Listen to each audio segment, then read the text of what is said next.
Hello everyone, welcome back to another tutorial. In this video, I'm going to show you how you can download and install LibreOffice. Now, LibreOffice is a completely free open source alternative to Microsoft Office desktop applications. Let's go ahead and see how to download and install LibreOffice. So I'm going to open up my web browser and I'm going to search for LibreOffice. It is a very popular open source desktop alternative to Microsoft Office applications. So I'm going to click on the official link. I will put this link in the YouTube description box for you. And this is the official website. You can read more about this software application if you would like to do so. One thing that you need to remember as well is that it is compatible with Microsoft Office to a certain degree. For example, if you create a Word document or an Excel document in LibreOffice, you can open it using Microsoft Office as well. The compatibility is limited, but it will be fine for most of your work. So let's go ahead and click download to download LibreOffice. Okay, so we're going to download the latest version. I'm going to select 64-bit because my operating system is Windows 11 and Windows 11 is 64-bit. But if you're running a 32-bit operating system or any other operating system, you have the option to select your operating system from this drop-down menu. Let's click download to download LibreOffice. As you can see over here, the download has just started, so the setup file is 355 megabytes.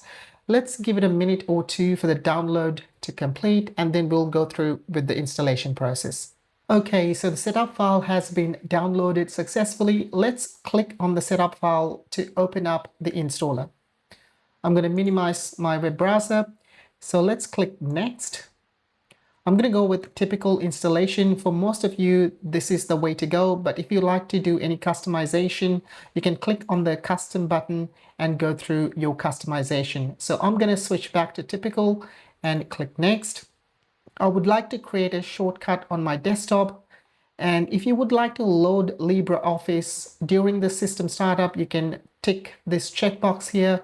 I don't want to do that, so I'm going to leave it as it is. Let's click install.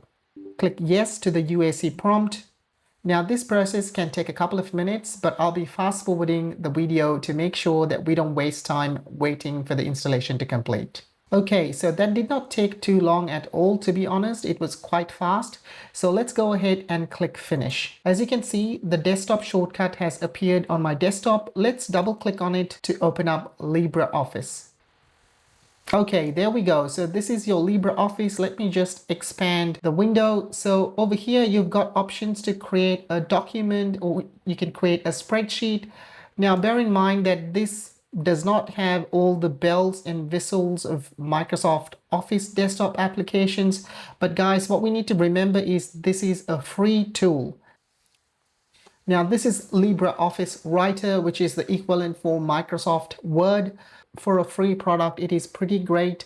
You can do most of the basic fundamental things on this free product. Now, let me just close this off. Let's open up the spreadsheet feature or calc spreadsheet. Now, this is your Microsoft Excel equivalent. As you can see, you can create spreadsheets and you can do all the basic stuff that you do with Microsoft Excel. You will not have the full set of features, but it's pretty good for a free product. Give it a shot. You've got nothing to lose. It's a free product. It's a very well-known free product and there's a great community behind it. So give it a go. And if you don't have the money or the means to purchase Microsoft Office desktop applications, this is a great alternative. I'll catch you guys in the next one. Until then, take care and have a good day. Bye-bye.